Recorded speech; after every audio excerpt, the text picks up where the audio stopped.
नमस्ते दोस्तों, अनीबुक हिंदी में आपका स्वागत है। आज हम बात करने वाले हैं invisible skills of high performers किताब की। जब भी हम किसी समस्या का सामना करते हैं, हमारा दिमाग बस एक ही चीज सोचता है, इसे अभी कैसे ठीक कर लें। इसे कहते हैं फर्स्ट ऑर्डर थिंकिंग, यानी जो दिख रहा है उसी पर रिएक्ट करना। मिसाल के तौर पर, मुझे सिरदर्द हुआ तो मैंने पेन किलर खा लिया। उस वक्त तो राहत मिल गई, लेकिन पेन किलर के शरीर पर क्या असर पड़ रहा है ये नहीं सोचा।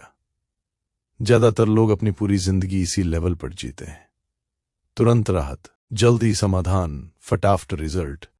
लेकिन जो लोग लंबे समय में आगे बढ़ते हैं, जो बार बार एक ही गलती नहीं दोहराते, जो स्मार्ट फैसले लेते हैं, वो अलग तरीके से सोचते हैं। इसे कहते हैं सेकंड ऑर्डर थिंकिंग। इसमें इंसान सिर्फ ये नहीं पूछता कि अभी क्या होगा, बल्कि ये भी पूछता है कि उसके बाद क्या होगा, फिर उसके बाद क्या, और उसके बाद क्या होगा, और उसके परिणाम क्या होंगे। सेकंड ऑर्डर थिंकिंग का मतलब है परिणामों के बारे में सोचना। सिर्फ तुरंत असर नहीं, बल्कि भविष्य का असर भी। उसके बाद जो नया असर आएगा वो भी सोचना, यानी फैसले की लहरों को समझना। मान लो एक स्टूडेंट का एग्जाम है और उसने पढ़ाई नहीं की। अब समस्या सामने है, सिलेबस बहुत बड़ा है। फर्स्ट ऑर्डर थिंकर कहेगा, आज रात जागकर पढ़ लेंगे। सुनने में तो मोटिवेशनल लगता है, जोक एक, लेकिन असल में ये वैसा ही है जैसे कोई कहे, भाई डाइट से परेशान हूं, आज से रोज 2 किलो बर्गर खाऊंगा और कल से कम कर दूंगा। लेकिन सेकंड ऑर्डर थिंकर सोचेगा, अगर आज रात जागकर पढ़ता हूं तो कल एग्जाम में कंसंट्रेशन कम होगा, सेहत बिगड़ेगी, अगला एग्जाम भी खराब होगा, और धीरे धीरे लास्ट मिनट पढ़ाई की आदत पड़ जाएगी। यानी एक समाधान से कई नई समस्याएं पैदा हो जाएंगी। यही फर्क है। फर्स्ट ऑर्डर थिंकिंग देता है short term comfort, second order thinking देता है लॉन्ग टर्म क्लैरिटी। हमारी जिंदगी की ज्यादातर समस्याएं बार बार लौट कर आती हैं, क्योंकि हमने कभी सेकंड ऑर्डर लेवल पर नहीं सोचा। हम बस आग बुझाते रहते हैं, आग लगने की वजह नहीं समझते। जैसे कोई पैसा नहीं बचा पा रहा, फर्स्ट ऑर्डर थिंकिंग कहता है कोई भी जॉब ले लो, बस पैसे आने शुरू हो जाएं। लेकिन सेकंड ऑर्डर इफेक्ट ये है कि वो जॉब टाइम ले लेगी, स्किल्स नहीं बढ़ेंगी, ग्रोथ रुक जाएगी, और कुछ साल बाद वही इंसान फिर फाइनेंशियल स्ट्रेस में आ जाएगा। सेकंड ऑर्डर थिंकर यहां पूछेगा, अगर मैं ये जॉब लेता हूं तो 2 साल बाद मैं कहां खड़ा रहूंगा? क्या मेरी वैल्यू बढ़ेगी या सिर्फ घंटे बेच रहा हूं? ये सवाल जिंदगी की दिशा बदल देता है। हम अक्सर इमोशंस में फैसले लेते हैं, गुस्से में जवाब देते हैं, उदासी में नौकरी छोड़ने का सोचते हैं, खुशी में इंपल्सिव खरीदारी कर बैठते हैं। ये सब फर्स्ट ऑर्डर रिएक्शंस हैं। उस वक्त अच्छा लगता है, संतुष्टि मिलती है, राहत मिलती है, डोपामाइन का हिट लगता है।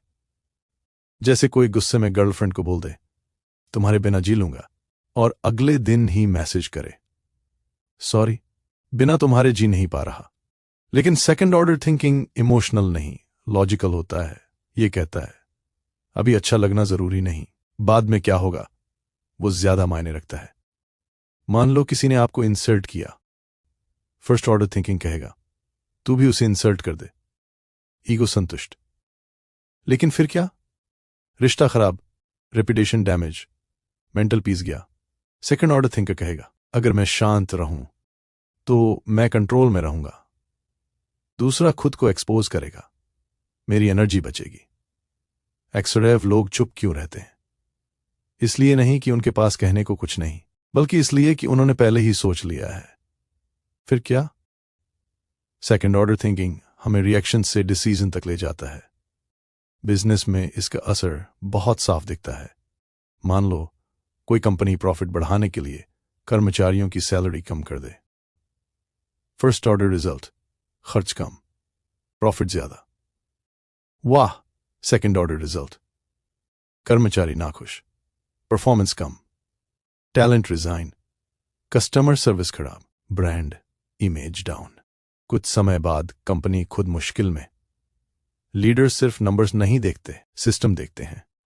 इसलिए स्मार्ट लोग सस्ते समाधानों से डरते हैं। सस्ता समाधान वैसा ही है जैसे 50 रुपए का जूता खरीदना।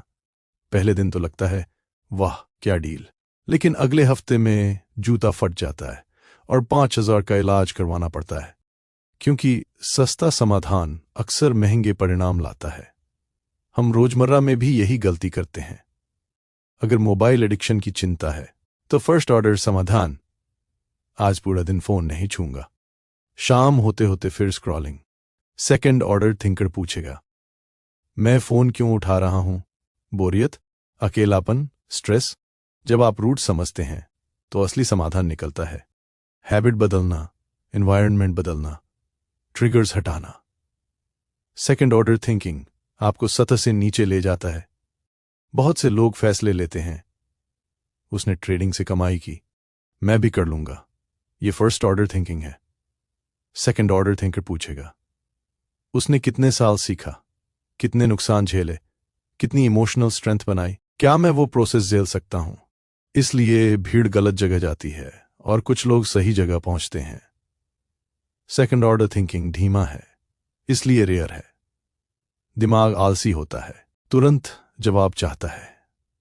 गहरी सोच में एनर्जी लगती है, इसलिए ब्रेन फर्स्ट ऑर्डर शॉर्टकट चुन लेता है, लेकिन लंबे समय में यही शॉर्टकट सबसे लंबा रास्ता बन जाता है। जब भी कोई बड़ा फैसला लें, करियर, रिलेशनशिप, बिजनेस, हैबिट्स, बस खुद से एक सवाल पूछें, अगर मैं ये करता हूं तो फिर क्या? उसके बाद क्या? 6 महीने बाद क्या? 2 साल बाद क्या? अगर सब ये करने लगें तो क्या होगा? अगर आपको हमारा फ्री समरी पसंद आया तो चैनल सब्सक्राइब करें, मेंबरशिप लें या UPI से सपोर्ट करें। अब वापस समरी पर चलते हैं। ये सवाल आपको इमोशनल ट्रैप से बाहर निकालता है। सेकंड ऑर्डर थिंकिंग परफेक्शन नहीं सिखाता। ये भविष्य बताने का जादू नहीं है। इसका मतलब ये नहीं कि आपको हर आउटकम पता चल जाएगा। बस इतना है कि आप अंधेरे में नहीं चलेंगे, आंखें खोलकर चलेंगे। जैसे जंगल में रास्ता है लेकिन आगे गड्ढा है। फर्स्ट ऑर्डर थिंकर रास्ता देखता है, सेकंड ऑर्डर थिंकर गड्ढे की गहराई देखता है। धीरे धीरे ये सोच आदत बन जाती है, फिर कम गलत फैसले होते हैं। हर फैसला सही नहीं होता, लेकिन नुकसान सीमित रहता है।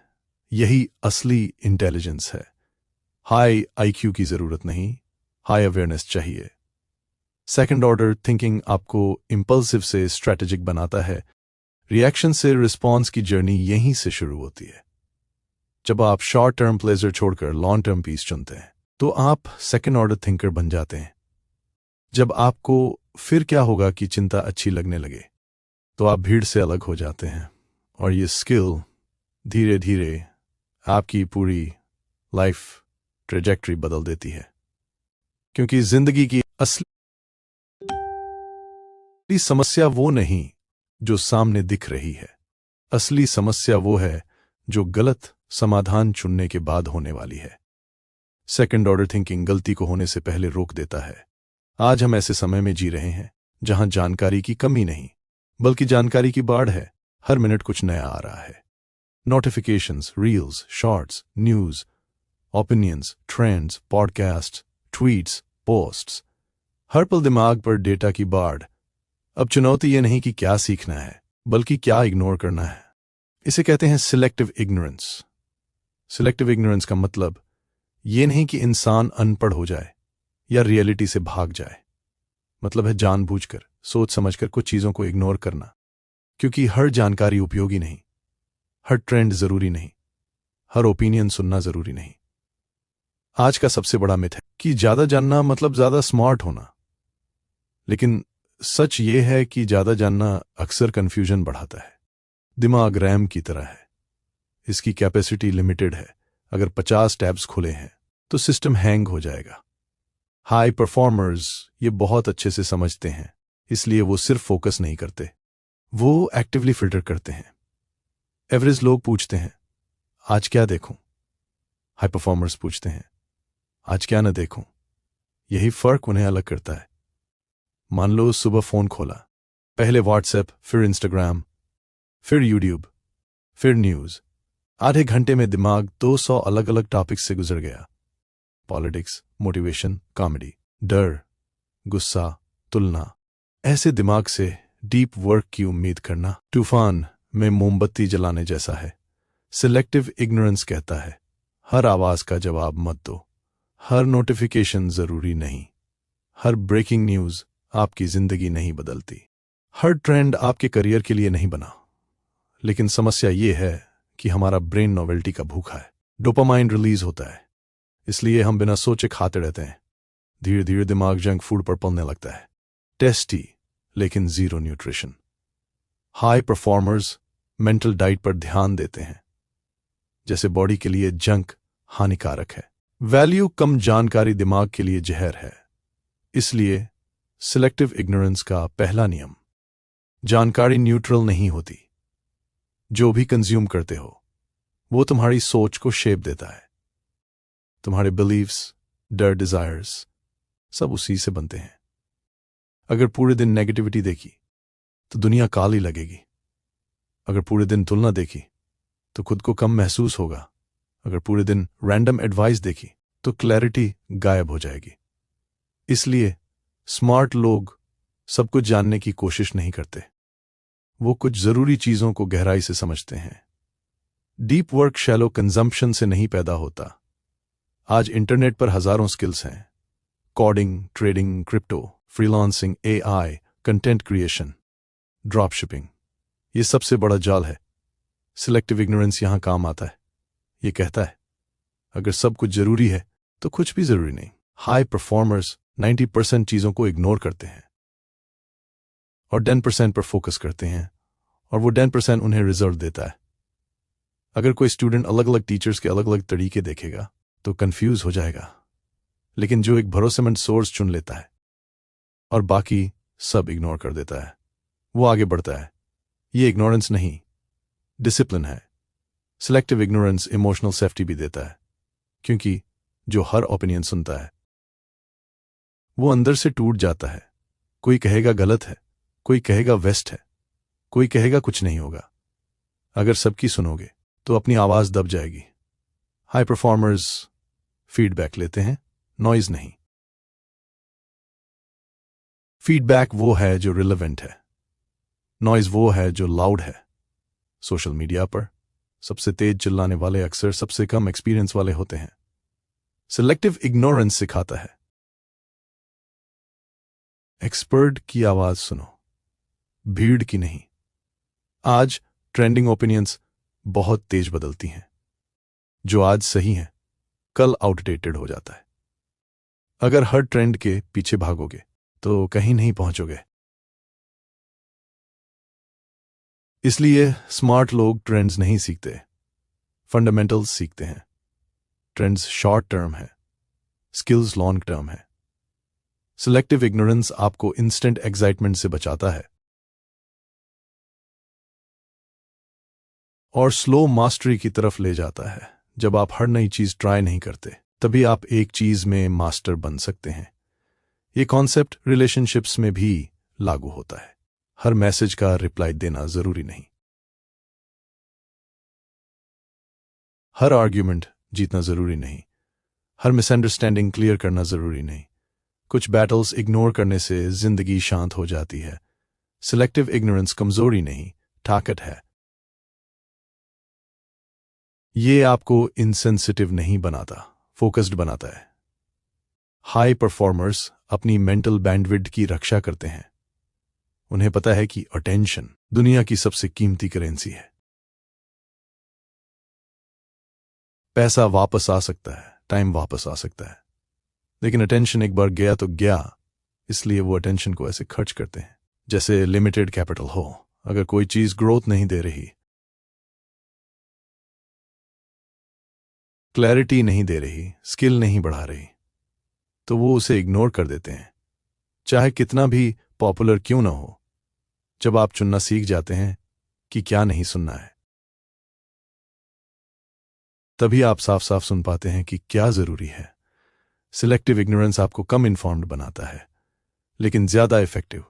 आप सब कुछ नहीं जानते, लेकिन जो जानते हो उसे सही इस्तेमाल कर पाते हो। इसलिए कुछ लोग कम सीख कर आगे निकल जाते हैं और कुछ पूरे दिन सीखते रहकर भी अटके रहते हैं। समस्या ज्ञान की कमी नहीं, एक्स्ट्रा नॉइज की है। जब दिमाग शांत होता है,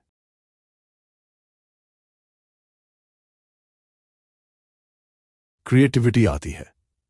जब इनपुट कम होता है, इनसाइट पैदा होती है।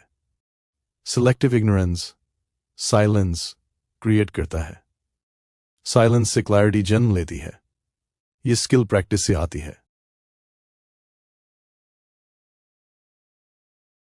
धीरे धीरे शुरू में असहज लगेगा कि कुछ मिस हो रहा है, लेकिन सच ये है कि जो सब कुछ फॉलो करता है वो सबसे ज्यादा मिस करता है अपना खुद का पोटेंशियल। जब आप दुनिया की सारी आवाजें बंद कर देते हैं, तो आपकी इनर वॉइस सुनाई देने लगती है, और वो आवाज आपको सही दिशा दिखाती है। सिलेक्टिव इग्नोरेंस एस्केप नहीं है, ये एक कॉन्शियस चॉइस है कि दिमाग में क्या रखना है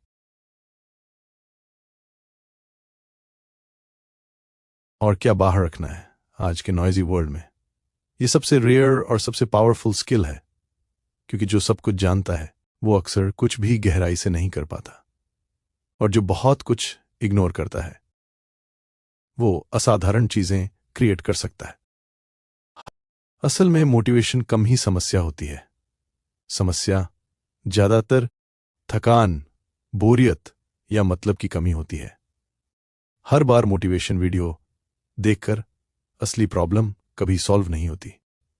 इमोशनल ग्रैन्युलैरिटी जेनेरिक सॉल्यूशन से बचाती है। हाई परफॉर्मर्स जानते हैं हर इमोशन का अलग टूल है। थकान, रेस्ट, बोरियत, चैलेंज, अकेलापन, connection, insecurity, skill building, overstimulation, silence. सबको मूड ऑफ बोलकर ब्रेन रैंडम कॉपिंग करता है, इसलिए मेहनत के बावजूद लोग अटके रहते हैं। इमोशनल कंफ्यूजन में फैसले इंपल्सिव हो जाते हैं। ग्रैन्युलैरिटी क्लैरिटी लाती है। एग्जाम्पल, एंटरप्रेन्योर कहता है बिजनेस में इंटरेस्ट खत्म। असल में वो बर्नआउट है, बोर्ड नहीं। गलत लेबल, गलत फैसला, सही solution, recovery. High performers emotions को दुश्मन नहीं, डेटा मानते हैं। हर इमोशन सिग्नल है। उदासी बराबर कुछ खोया, गिल्ट बराबर वैल्यूज वायलेट हुए, ईर्ष्या बराबर मुझे भी चाहिए, शर्म बराबर आइडेंटिटी हर्ट हुई। मैसेज समझ आए तो बोझ नहीं रहता। ग्रैन्युलैरिटी प्रैक्टिस से आती है। शुरू में मुश्किल, ब्रेन को खुश, उदास, गुस्सा की आदत। धीरे धीरे वोकैबुलरी बढ़ाओ। रंग की तरह बच्चा कहे मालाल, पेंटर कहे क्रिम्सन, मारून, स्कारलेट। ज्यादा शब्द बराबर ज्यादा कंट्रोल। हाई परफॉर्मर स्टेबल दिखते हैं क्योंकि वे ज्यादा समझते हैं, कम फील नहीं करते। एंग्जियस हूं, बड़ा डिसीजन नहीं। गुस्सा है, मैसेज मत भेज। डिसअपॉइंटेड हूं, खुद को ब्लेम मत कर। ये अवेयरनेस गलतियों से बचाती है। ग्रैन्युलैरिटी बराबर हाईएस्ट इमोशनल मैच्योरिटी। पत्थर दिल नहीं बनाती, इंटेलिजेंट बनाती है। अंदर की कंफ्यूजन क्लियर दिखे तो बाहर की दुनिया आसान लगती है। इमोशंस से लड़ना बंद, उनसे सीखना शुरू। तब इमोशन कमजोरी नहीं, विजडम बन जाता है। लॉन्ग टर्म सक्सेस स्किल से ज्यादा सेल्फ अंडरस्टैंडिंग से आती है। ग्रैन्युलैरिटी इनर नॉइज को भाषा देती है, भाषा क्लैरिटी बन जाती है। रेस्ट को रिवॉर्ड मत समझो। काम खत्म फिर रेस्ट, ये सबसे बड़ी गलती। बॉडी माइंड को लगातार प्रेशर सहने और वीकेंड पर रिकवर होने की हालत में मत रखो। हाई परफॉर्मर्स के लिए रेस्ट एक्टिव स्किल है, माइक्रो रिकवरी। दिन भर में छोटे strategic breaks, 2, 5, 10 minute. Intentional, random नहीं। असली रिकवरी बराबर हर घंटे जमा होने वाला डैमेज रोकना। लगातार काम, कोर्टिसोल बढ़ता है, बीच में कम न किया तो एग्जॉस्ट हो जाते हो। थके हुए लोग काम नहीं करते, खुद को घसीटते हैं। माइक्रो रिकवरी रोकता है। वीकेंड का इंतजार मत करो, तब तक डैमेज बहुत हो चुका होता है। छोटी डोज में रिकवरी इंजेक्ट करो। एथलीट सेट के बीच पॉज लेता है, सांस लेता है, इंजरी से बचता है। माइंड भी मसल है, लेकिन हम थिंकिंग को फिजिकल नहीं मानते। Deep thinking, decision, focus, brain की बैटरी तेज डिस्चार्ज करते हैं। माइक्रो रिकवरी बराबर फास्ट चार्जर। स्क्रॉलिंग ब्रेक नहीं, स्टिमुलेशन है। क्रैश और ज्यादा फटीग। ट्रू ब्रेक, वॉक, खिड़की से बाहर देखना, पानी, स्ट्रेचिंग, लो स्टिमुलेशन। 10 मिनट माइंडफुल रेस्ट से अधिक 1 घंटा डिस्ट्रैक्टेड स्क्रॉलिंग। फायदा, स्ट्रेस जमा नहीं होता। बर्तन धोते समय लगातार साफ करो तो पहाड़ नहीं बनता। पूरे दिन प्रेशर जमा कर, रात को नींद से ठीक होने की उम्मीद। नींद रिपेयर है, प्रिवेंशन नहीं। माइक्रो रिकवरी बरास हाई परफॉर्मर्स कंसिस्टेंट रहते हैं। Energy curve stable. 4 से 5 ब्रेक्स डालो, नर्वस सिस्टम सेफ मोड में नहीं जाता, माइंड फॉगी नहीं होता। वे लंबे घंटे नहीं, बेहतर काम करते हैं। मिथ, ज्यादा काम बराबर ज्यादा रिजल्ट। सच, बेहतर रिकवरी बराबर बेहतर आउटपुट। इमोशनल लेवल पर भी इरिटेशन हो तो 2 मिनट पॉज। डिसीजन 10 से बेहतर। थका माइंड राहत चाहता है, rested mind progress. Will power थकान में अनरिलायबल हो जाता है, इसलिए एग्जॉस्ट होने से पहले रोकना इंटेलिजेंस है। माइक्रो रिकवरी बॉडी को सेफ फील कराता है। क्रिएटिविटी और फोकस ऑन। छोटे ब्रेक्स इनविजिबल लोग अंडर एस्टिमेट करते हैं, लेकिन कंपाउंड होकर बड़ा इंपैक्ट देते हैं। दिन अंत में एनर्जी बचती है, यही असली success. High performers marathon mindset रखते हैं, स्प्रिंट नहीं। थोड़ा थोड़ा रिपेयर, पूरी तरह नहीं टूटते। असली ताकत समय पर रुकने में है। ये स्किल बिजी नहीं, इफेक्टिव बनाती है। बचपन से हम एक ही तरीके से सोचना सीखते हैं। एक सब्जेक्ट चुनो, एक्सपर्ट बनो, उसी में सोचो। माइंड एक खिड़की वाला कमरा बन जाता है। ट्रू इनोवेटर्स का माइंड ब्रिज होता है, अलग अलग जगहों को कनेक्ट करता है। इसे कहते हैं सिंथेसाइजिंग डिस्परेट इनपुट्स। अलग फील्ड्स, आइडियाज, एक्सपीरियंस को जोड़ना। नॉर्मली अनरिलेटेड चीजों में कनेक्शन देखना। हाई परफॉर्मर्स एक डोमेन में नहीं फंसते। बायोलॉजी जोड़, साइकोलॉजी जोड़, टेक जोड़, स्टोरी टेलिंग जोड़, बिजनेस नया पैटर्न। इनोवेशन यही जन्म लेता है। Example, survival of the fittest नहीं, survival of the most adaptable. Marketer इसे समझे तो प्रोडक्ट नहीं, एडेप्टेबिलिटी बेचेगा। स्पेशलिस्ट गहराई, जनरलिस्ट चौड़ाई, सिंथेसाइजर दोनों को कनेक्ट। आउटसाइडर्स ब्रेक थ्रू लाते हैं। उबर टैक्सी से नहीं, नेटफ्लिक्स टीवी से नहीं, एयरबीएनबी होटल से नहीं आया। दूसरे डोमेन की थिंकिंग पुराने सिस्टम पर अप्लाई की। सवाल पूछते हैं, ये यहां क्यों काम करता है, कहीं और क्यों नहीं। आर्किटेक्चर, स्ट्रक्चर, बैलेंस, कोडिंग में modular design, scalability. Biology, feedback loops, business में metrics, iteration. Real world interdisciplinary है, प्रॉब्लम एक सब्जेक्ट से नहीं सॉल्व होती। सिंथेसाइजिंग माइंड जानता है जवाब एक जगह नहीं मिलते, इसलिए अनरिलेटेड चीजें पढ़ते हैं। फैक्ट्स नहीं, पैटर्न्स चाहिए। पैटर्न समझने वाले इररिप्लेसेबल बनते हैं।